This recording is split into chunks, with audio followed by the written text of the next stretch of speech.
We have to have that spark, that instinct or that initiative.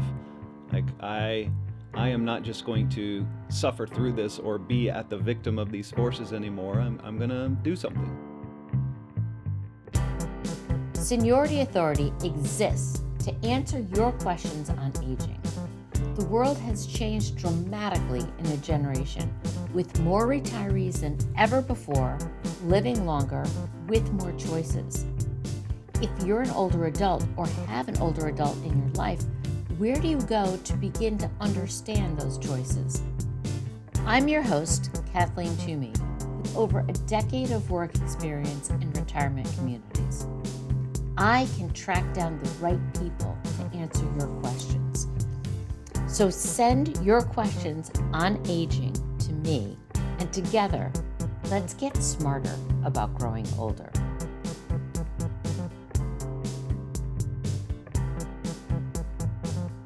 I'm thrilled today to interview New York Times best-selling author and innovative thinker Dan Heath, who has just published his new book, Upstream: The Quest to Solve Problems Before They Happen. Dan and his brother Chip have made headlines with 4 New York Times bestsellers: Made to Stick, Switch, Decisive, and The Power of Moments. The Heath's books have sold over 1 million copies worldwide and have been translated into 33 languages. This is Dan's very first solo book and is particularly apt for our conversation today. I first met Dan when he spoke at a leading-age national conference I attended pre-COVID, and I am thrilled that he has agreed to be on our podcast. Stay tuned for this really important show. Thanks to our show sponsor, the Riverwoods Group, Northern New England's largest family of nonprofit retirement communities, where active adults find community, purpose, and peace of mind. Visit riverwoodsgroup.org. Now let's hear from today's guest. Welcome to Seniority Authority. My name is Cathleen Toomey and I'm your host. And today's guest is Dan Heath, who is a New York Times best-selling author and innovative thinker who has just published his brand new book, Upstream: The Quest to Solve Problems Before They Happen. Dan and his brother and co-author Chip have already published 4 New York Times best-selling books. Thank you so much for joining our podcast and to be on this episode, Dan. Thank you, Kathleen. It's great to be with you. It's great to see you. The book is called Upstream: The Quest to Solve Problems Before They Happen. And I love this idea. But tell me how you came up with this whole concept of upstream thinking. Well, I'll tell you, the first time I heard the phrase upstream thinking was in the context of a parable that has become well known in the field of public health. It's often attributed to a guy named Irving Zola, a sociologist. And the parable goes like this.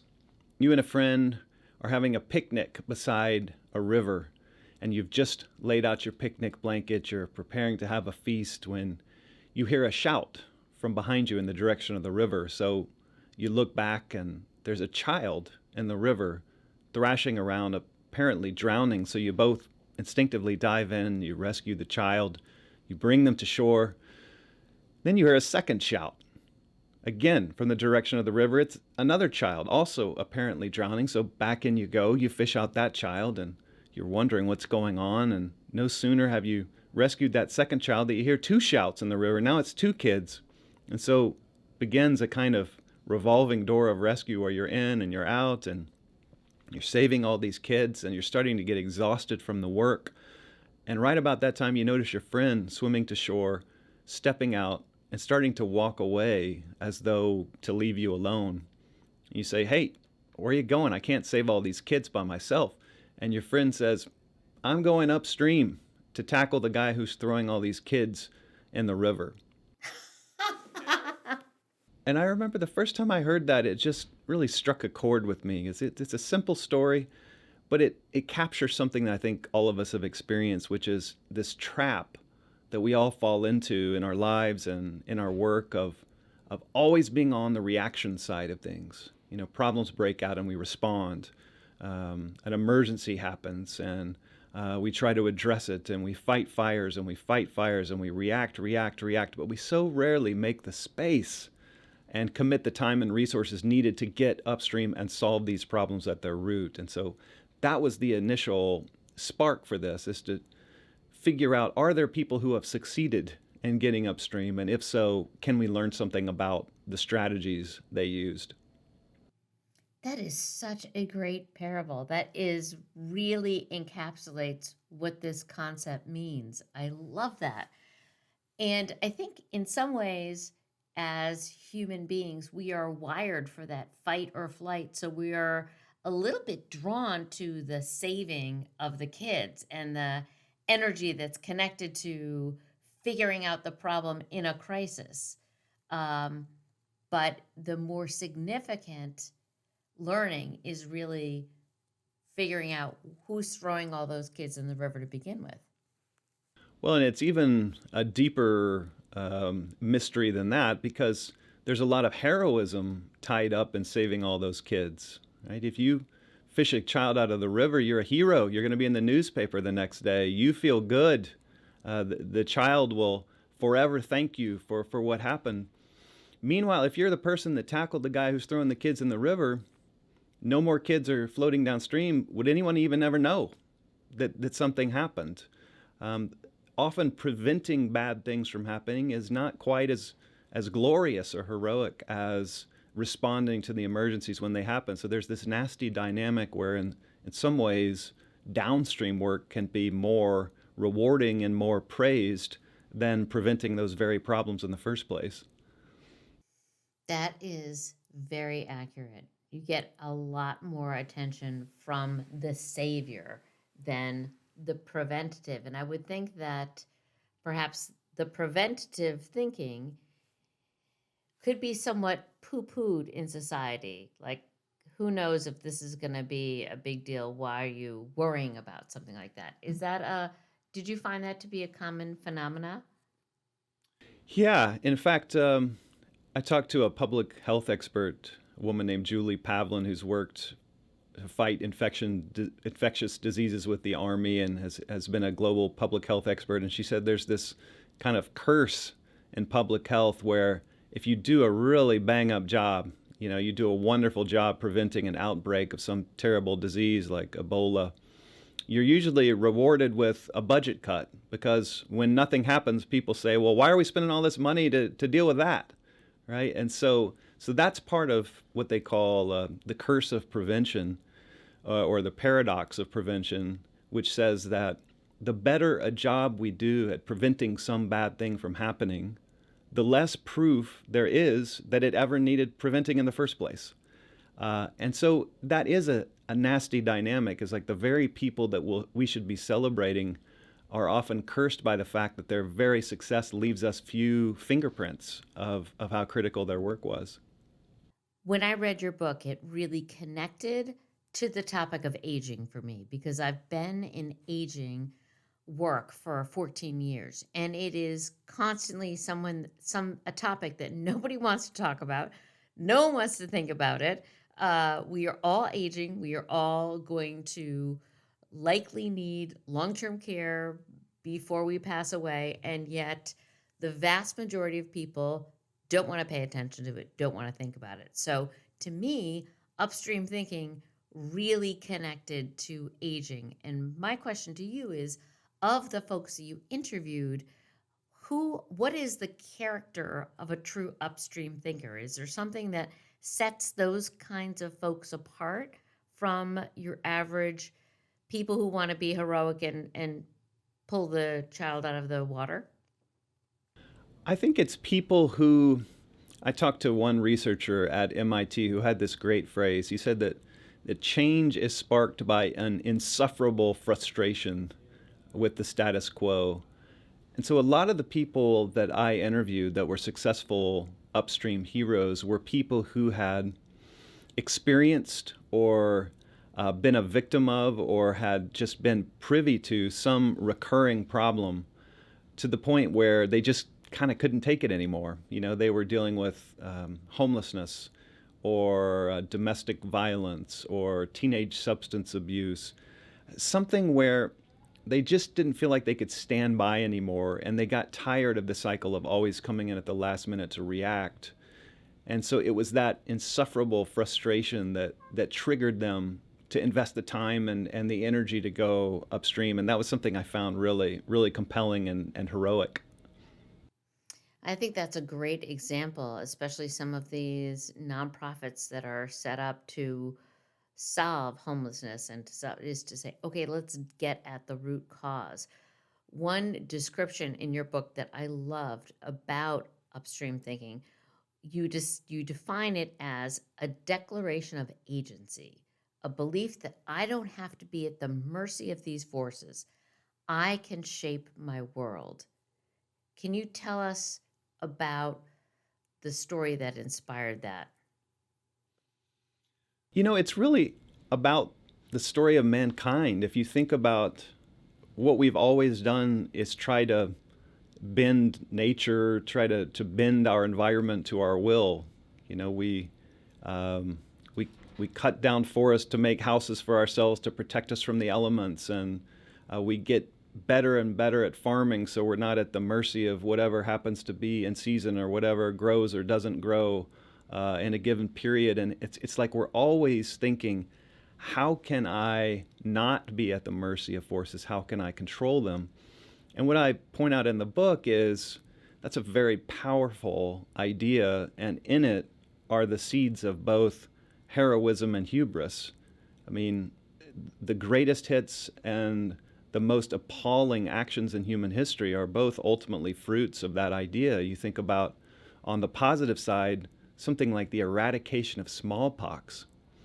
I mean, what incredible ambition you have to have as a species on the planet Earth to think that you're capable of eradicating a virus from the Earth.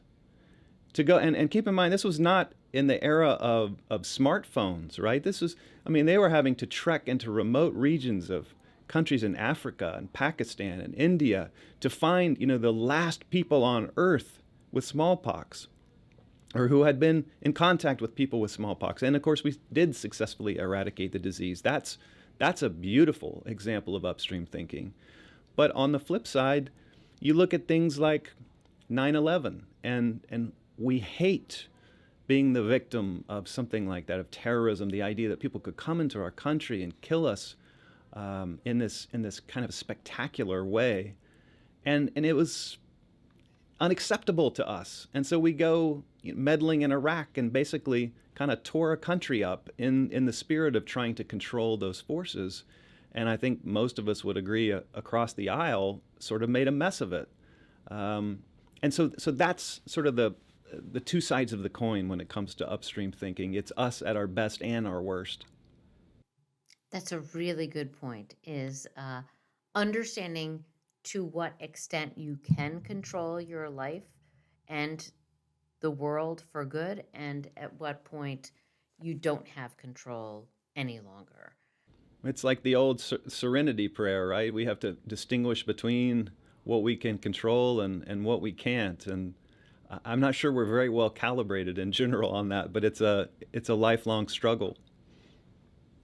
How do you find that the upstream thinkers, then the examples in your book, how did they persist in the face of not a lot of support in their work? Was it internal um, temerity and their focus? Did they band together? Were there a couple of traits that you recognized consistently among all of the different examples, policing and homelessness and healthcare, a couple of traits that helped an upstream thinker flourish? I think more in terms of strategies than traits. I mean, I do think it's fair to say that there are some people who this kind of thing comes more naturally to them, but I deeply believe that we can all be upstream actors and upstream thinkers. And I think one characteristic of their work that we could all emulate is they tend to marry a long term goal, a compelling mission, with short term measurable outcomes. So I remember years ago, I live in North Carolina, and I met this woman named Sally Herndon who had been one of the state's top advocates against cigarette smoking. And of course, North Carolina is the belly of the beast when it comes to cigarette smoking. I mean, at one time we were home to basically all of the world's largest tobacco companies. And so, needless to say, the state legislature was in the pocket of the tobacco companies. They were one of the most powerful forces in the state. And so, Sally Herndon's kind of playing this David versus Goliath role. She said when she started her work, she was working with this nonprofit that worked with social service agencies and public health agencies. And they had these elaborate plans. And right about the time they were going to roll out their anti smoking plans, the state legislature passed a bill that she refers to as the Dirty Air Act, which basically guaranteed that, number one, there would be space reserved in every government building for smokers inside. Wow. And number two, this was the really horrible part of it, it ensured that no city or town or county, anybody below the state level, could pass more restrictive efforts than the state did. So it's like, by God, you were going to be in the face of smoke whether you liked it or not. And so... And we're guaranteeing it. Exactly right. And so Sally, she said her approach was, I've got to find some way to chip away at this problem.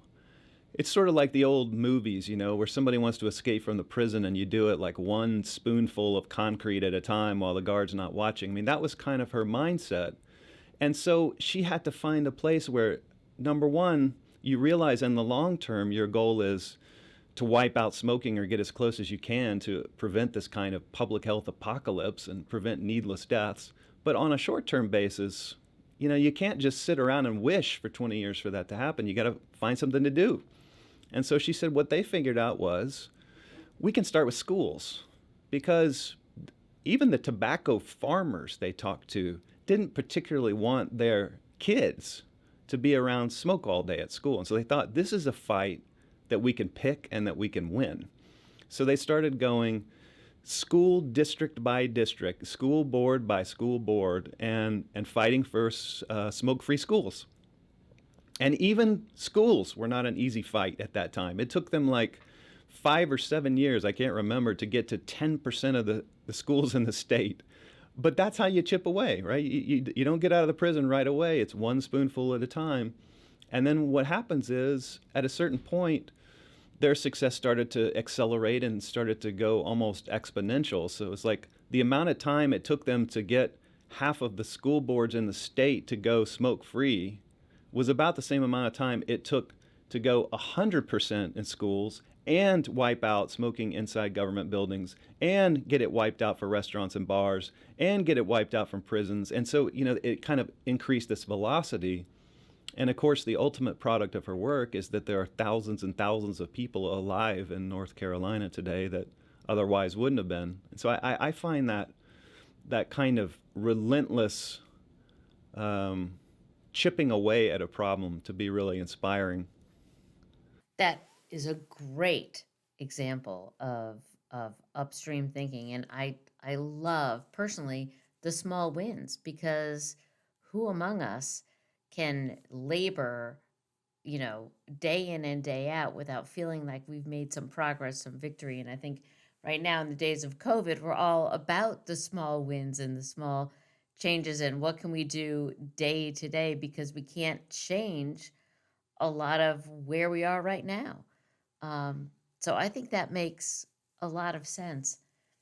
One thing that I really was excited about when thinking about this conversation is how we take these ideas that you've illustrated so beautifully in Upstream Thinking, and how do we apply them to our listeners right now who are listening and wanting to change things in their life.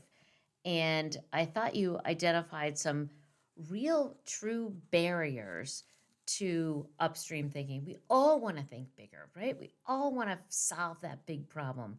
But what is standing in the way? And you are so brilliant at looking at the big picture and then coming down to, here are the ways to unlock your brain. And in the book, you have a concept that you describe as problem blindness. Certainly Sally didn't have problem blindness, but can you give us an example of what problem blindness is? Problem blindness is the feeling that a problem you see is inevitable or natural, unavoidable. So, one of my favorite examples is actually from NFL football. There was a trainer named Marcus Elliott who joined the Patriots organization years ago.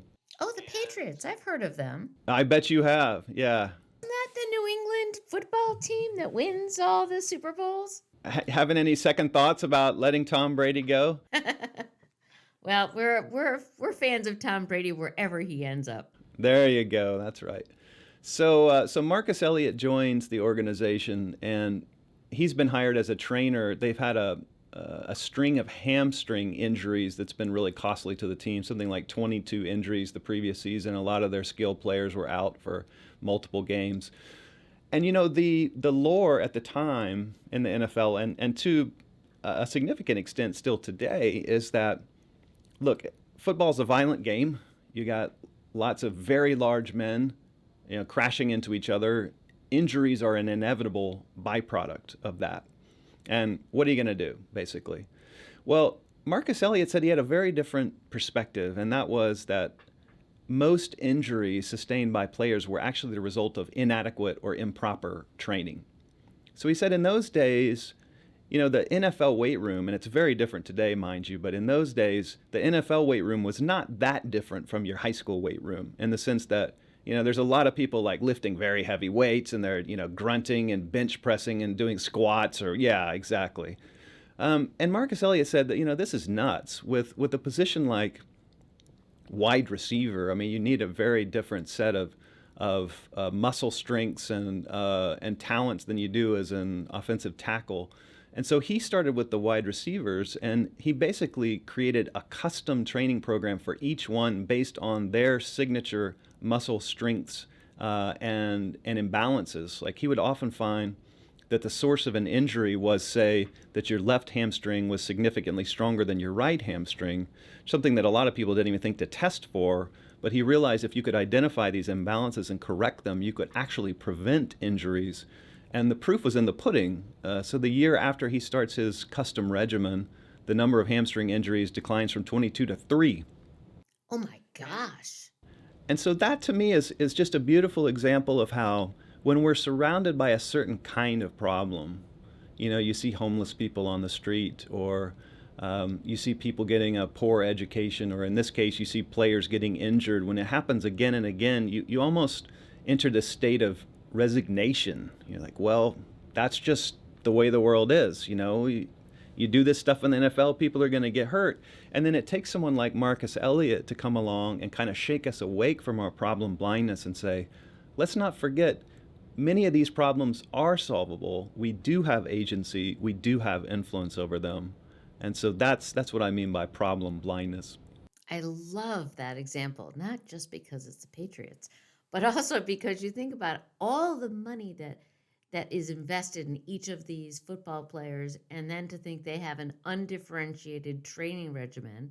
He really changed it dramatically by saying, the individual player, you need this, and an offensive lineman needs something different than another player in football. So I think that makes a lot of sense. And to be fair, I mean, these days, because precisely of people like Marcus Elliott, I think all the teams have figured this out, that this is nuts, and they now do much, much, much better jobs of kind of totally custom training regimens. In fact, Marcus Elliott, he has this boutique, I don't even know what to call it, training firm, I guess, for largely NBA players. More than half of the existing NBA players have been through this sort of insane assessment program he does, where he's got all this fancy equipment that shoots video of people in 3D and measures impact and momentum and torque and tension. And so it's like he's creating this weird athletic high-end MRI that can show you just the tiniest of issues, the the way you land after a rebound, if there's like a little bit of twist or a little bit of tension, they can isolate that and work on it. So anyway, the quest continues to prevent injuries. And I like the fact that he's not just making the assumption uh, that if you're playing football, you're going to be hurt. That expression, which I detest, which is "it is what it is kind of fatal. I hate that expression, and it's very fatalistic. It is what we accept. Exactly, it's what we accept. I see it every day when I am working with folks who are older who just say, it is what it is. I'm old. This is going to happen. Um, and they don't think they can do anything about it. And so, from an aging perspective, I really see problem blindness as people not spending the time to look individually at where they are, where their life is, and be able to make changes. Well, and it reminds me of this is not in the book, but I remember researching this program. I think it was a John Hopkins program called Capable, and the spirit of it was sort of like Marcus Elliot for aging populations. The idea was a lot of the injuries that aging people sustain were preventable, and they realized that people's environments had a profound impact on their health or lack of it. And so they started this program for low income people where they would send a team out to their homes. And keep in mind, these are not people with an acute health problem or some kind of injury. It was not triggered by reaction. It was triggered by upstream thinking. They were doing this before the fact. They would go out to these people's homes with three kinds of people: a nurse, an occupational therapist, in which people can help you relearn or improve various kinds of functional movements, cooking or bathing or moving around the house or whatever. And the third kind of person was a handyman, because they realized if you just get the environment right, it can permit all kinds of really active movements, and it can keep you cooking if that's something you enjoy. It can make the place safe to play with your grandkids. It can remove potential trip hazards, and on and on and on. And I just thought that was what a great example of taking a situation that would have otherwise resulted in injury and hardship and getting ahead of it. I love that idea. Is that program still going on? Yes, as far as I know, the last I checked on it, it had started as a pilot and it had been so successful that it was starting to spread across the country. It's called Capable. I can't remember if that's an acronym for something or just I'll the look name. it up and we'll put it yeah. in the show notes so people can research that. And I think that's true. I think part of when I see problem blindness with older adults is they think they are still 43, but they're 83. And so they're not adjusting to, you are capable, you're just not as capable as you were 40 years ago. So you have to learn how to do things differently. There's that resistance and that lack of acknowledgement that things are different. So I love that idea, and I love the handyman, because I think that a few adjustments can make a huge difference. Exactly right. Yeah. Another barrier that, so you identified 3 barriers. If we want to be an upstream thinker, there's a few different barriers we have to kick to the curb to make it happen. It's something that you call a lack of ownership. So that you describe as a barrier to upstream thinking. Can you illustrate a story of a lack of ownership? So a lack of ownership, this is something that kind of struck me as I was doing the research, is how easy it is to identify who owns a downstream problem, a reactive solution. So if your house catches on fire, who owns that problem? Well, it's pretty clearly the fire department's turf. They're going to come, they're going to put it out. It's on them, it's on their shoulders. They are clear on that, you're clear on that. But a lot of times, upstream problem solving is much murkier. So if we were to flip that situation around and say, whose job is it to keep your house from catching on fire? All of a sudden, things get kind of complicated. Like probably you as the homeowner are first in line. There's certainly a lot that you can do to protect yourself, but you're in no way alone, right? It also hinges on who built your home and what materials they used and what building codes they were building toward and the density of your neighborhood and the behavior of your neighbors and on and on. And in situations like that where the accountability for the situation is diffuse, a lot of times what happens is nothing. When there is no clear owner to a problem, nothing tends to happen. That happens And a so lot that's in another business, one. for sure. Oh yeah, yeah. And so this is another curse of upstream thinking is I think all of us at a conceptual level say, well, gosh, of course it's better to solve a problem before it starts than to react to it. And I think what I was trying to do with the book is to say, number one, we got to get smarter about why this doesn't happen naturally. We have to understand what we're facing into. And number two, these barriers are formidable, but they're not insurmountable. And so that's why I went and found a bunch of people who'd managed to overcome them so that we could learn something from their playbooks. I think that is very, very apt. I think a lot of us have had the experience of being in a meeting and having an idea and someone saying, okay, great, now you do it. Right. And a lot of people don't want to accept, okay, this is now on me. For myself, when I'm working with aging folks, then it can be a time where people are saying, I'm old, I have aches and pains, I can't do anything about it. I have diabetes, I can't do anything about it. And there's a lack of ownership over their own life or life choices that can make them more reactive as they get older. They don't think, there are things I can do to improve my quality of life. There are things I can do to improve my social engagement. There is just this, age is happening to me and I can't do anything about it. And that is very frustrating to me because it is your life.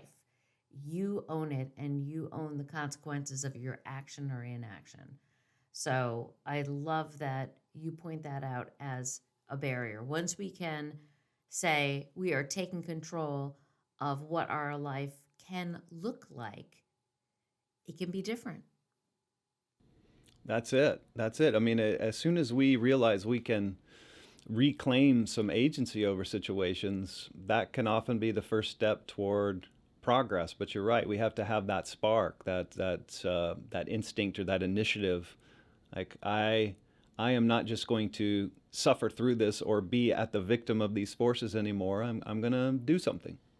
Exactly. It's self-determination versus self-pity or, just staying where you are. And then I love the third barrier, which is the third barrier to thinking upstream is something that you call tunneling. Can you give us an example of tunneling?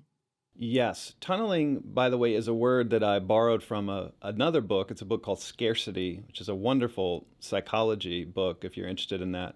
And tunneling basically refers to, if you think about the visual metaphor of being in a tunnel, it's like if you don't want to go backwards and you're in a tunnel, the only direction to go is forwards. And you're highly constrained as to how you go forwards. You just follow wherever the tunnel leads.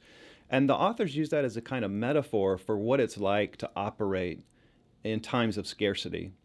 And so, for anybody who's worked a busy job, you can relate to that whack-a-mole mindset where you get to work, you have all these grand plans, and then some emergency pops up and you've got to kind of pound it down like the whack-a-mole game, and then something else pops up in its place, and you just spend your whole day fighting fires. You get to the end of the day, you're worn out, you've been in action the whole day, but did you really move anything substantively forward? No, because you were just chasing problems the whole day. That's tunneling. We have to keep moving forward, but we're not doing so strategically or thoughtfully, and we're not able to kind of systematically solve the things that we're up against. There's a study that I cite in the book by a woman named Anita Tucker who followed around nurses for hundreds of hours. And she said that their days are just full of encountering weird problems and having to work around them, ranging from little stuff like you run out of towels and so you have to run over to another unit and steal some of their towels for your patients, or machines break down and what do? Can you afford to go without the machine, or do you need to call in people to repair it? You get a medication, it's in the wrong dosage, so you have to rush back to the pharmacy and get it reissued, and on and on. And Anita Tucker said that the nurses were brilliant at reacting to these problems, right? They would always figure out some improvisation, some way to keep moving forward. That's tunneling. And they had to, right? They got a dozen patients in various states of ill health waiting for them. Of course, they had to keep moving forward. But Anita Tucker's point was that if you look at this from the systems perspective, what she's describing is a system that never learns, a system that never improves. Because if you're always working around problems, when you run out of towels, you go steal some from the nearby unit, that allows you to succeed in the short term. But, and here's the problem, it dooms you to face that same problem the next week because you haven't solved it. Right? You haven't figured out why you ran out of towels. You haven't figured out why the prescription came in the wrong dosage. You haven't figured out why the equipment broke. And so tunneling is this kind of perfect upstream trap where we're all so busy and so scarce of time and resources that it almost forces us into reactive mode, and staying in reactive mode dooms us to not solving the things that we're reacting to. And that's why I think it's such a powerful and important idea. It reminds me of the parable that you started our conversation with. Which yeah, is, exactly. The nurses are rescuing the kids, and they're rescuing. They're not figuring out the actual problem. I see a correlation with aging, that you have a scarcity of time. So you have less time to focus on the important things, and you can focus on all the day-to-day things, but you have less time to focus on, maybe you put off doing your will, maybe you put off doing the DPOA, you put off making that plan about what your healthcare long-term needs are going to be like, because you're spending the day-to-day just figuring out what your day is going to look like, and you put off the important for the urgent.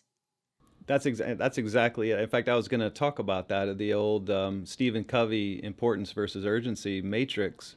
And in fact, writing a will is an example right out of the scarcity book. That's something they give as an example of what tunneling costs us. Is we constantly make this trade-off of doing what's urgent, as you said, at the expense of what's important. And we make that trade-off just time after time after time after time.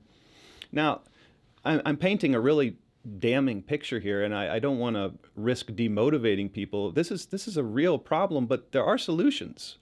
Like in healthcare, for instance, they've started using structures like what they call a safety huddle, where they might have a standing morning meeting where nurses and doctors and staffers get together, and they're all standing in the same room for maybe 15 or 20 minutes. Very short, very focused meeting. And what they talk about is what happened yesterday that endangered or could have endangered a patient. Did we almost deliver medication in the wrong dosage, or did anything weird happen that we should think about?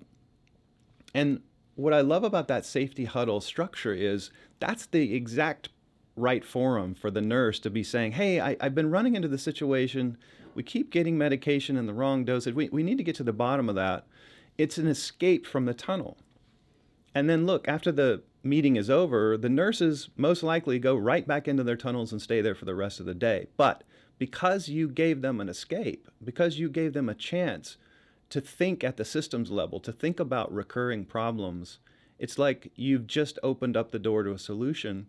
And I think the same thing in our own lives is needed. And, there's been 1,000 personal productivity books to basically grapple with this issue. And I think everybody's solution is a little bit different, whether it's some kind of calendar system or whether it's a walk that you take every Sunday afternoon, or, whatever works for you, run with it. There's no science to this. But the important thing is you give yourself some escape from the tunnel, from the whack-a-mole game, so that you can get those upstream thoughts and actions in motion. I think that's really true. And I think about the person who spends their time working hard, building their resources, building their wealth, wanting to focus on making sure they have enough money for their long run, but they don't take the time and put their will in order. So all of that money that they've saved goes to probate or goes to the state or gets distributed in ways they don't want. Or they save and they plan, but they're afraid to think about how their long term care is going to evolve. So they make no plan and it's dumped on their kids at a last minute emergency situation. But I think what we've revealed today in our talk are three things that we can change, that each of our listeners can change in their daily habits that will help them to become an upstream thinker. That along with the walk on a Sunday afternoon, they can start saying, where do I have problem blindness? Where do I have tunnel vision? They can start thinking this way. So to try to create new pathways and new ways to think about this. So I would want to ask you, what would you suggest to our listeners to do this afternoon, tomorrow? How do they start thinking in an upstream way to change their life? My recommendation is, earlier we were talking about chipping away at the problem and getting some small wins. Tee yourself up a small win. Some of the things that you might think about from an upstream perspective are quite long term, like your own health. But there are things you can do in hours or days just to convince yourself you have the power to do this stuff. Like I talked to a guy who said he had some drops he had to put in his eyes for glaucoma, and he kept forgetting, it would be the afternoon and he couldn't, did I put in my drops this morning? Am I supposed to put them in? And this is an ongoing frustration. And, it's not like he has a security camera where he can rewind the video and see. He just had to guess, and it made him anxious. So he just dreams up this system where he puts his eye drops on the windowsill in his kitchen, and he leaves it on the east side of the windowsill, and then in the morning he puts in his drops, and then he moves the eyedropper to the west side because he's supposed to put them in again at night. And then when he puts them in at night, he moves it back to the east side for the next morning. And so it's like he always knows whether or not he's taken his drops and when the next occasion will be. And it's such a little thing, right? I mean, no one's going to write a book about that story. But what's so beautiful about it is just the exercise of agency, right? This is a guy who had a recurring irritant in his life, a recurring anxiety. And then with just a bit of forethought, with just a bit of systems thinking, he never has to have it again. And I think there's something beautiful about that. The fact that a lot of times in our lives, we adapt to problems because we're adaptable creatures that we needn't have ever adapted to, that we could have vanquished or we could have fixed. And I think that's the challenge I would leave your listeners with, is what have you adapted to that you could make go away? You did that with a power cord. I did. Yeah, this was my... Go ahead, tell that story. This was my grand epiphany. So I, in the days of yesteryear, I used to write in coffee shops. And so I was always lugging my laptop around and bringing the power cord. And so I'd get in my little table, plug in my laptop, write for 3 or 4 hours. Then I'd come back to my normal office and I would take the power cord and crawl under my desk and plug it in. And I mean, I did this, no joke, probably 1,000 times over a period of years. And every time it was annoying, right? Every single time it was annoying. But what are you going to do? That's a power cord. It's sort of like the injuries in the NFL. That's a writer's life. And then in the course of writing this book on upstream thinking, it occurred to me, why don't you take your own medicine, buddy, And so one day I had an epiphany. What if I just bought a second power cord? And Oh, no, not that was it. that. I know. And so now I have a power cord that's permanently strapped onto my desk. I only have to move it about 1/8 of an inch to plug it into my laptop when I come back. And then there's another power cord that lives in my backpack for the coffee shops. And I kind of kicked myself. How could I have just lived through this 1,000 times and adapted to it rather than just have done the obvious thing of spending $50 and getting a second one?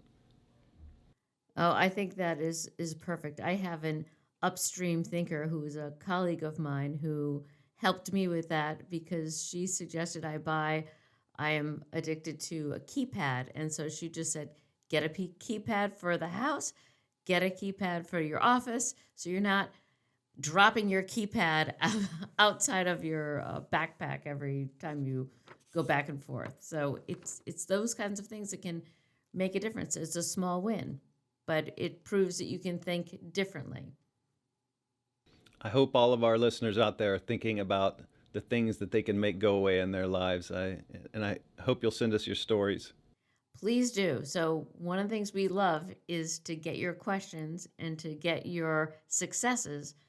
So if you have a question for Dan about upstream thinking, please send it to Seniority Authority. We'll get it to him, get it answered, and come up with your example of upstream thinking. And it can be as small as a second power cord or moving your eye drops from the right to the left.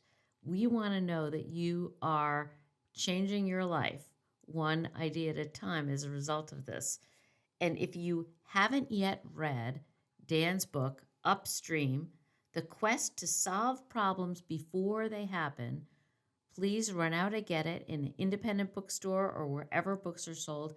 It is a great analogy. Dan has the ability to take this idea of upstream thinking and then go into policing and healthcare and schools and all different environments, so you really can understand the framework of how you think differently, and it may help inspire some things in your own life.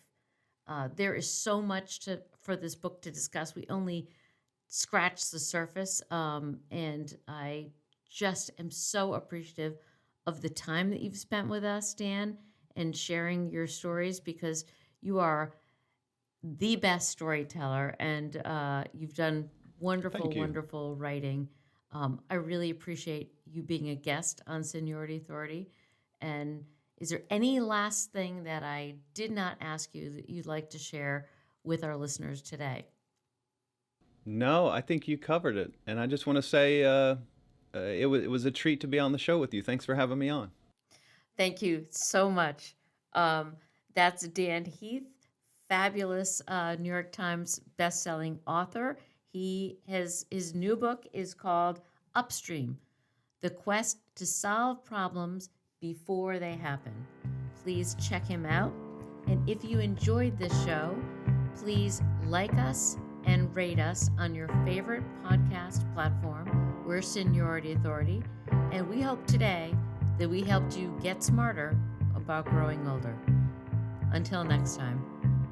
Thanks to our show sponsor, the Riverwoods Group, Northern New England's largest family of nonprofit retirement communities, where active adults find community, purpose, and peace of mind.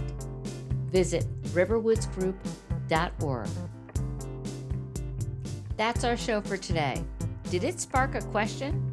If so, send us your questions at seniorityauthority.org and we'll track down the answer. Meanwhile, don't forget to subscribe, like us on Facebook, follow us on YouTube, and rate us on your favorite podcast platform. Until next time, let's get smarter about growing older.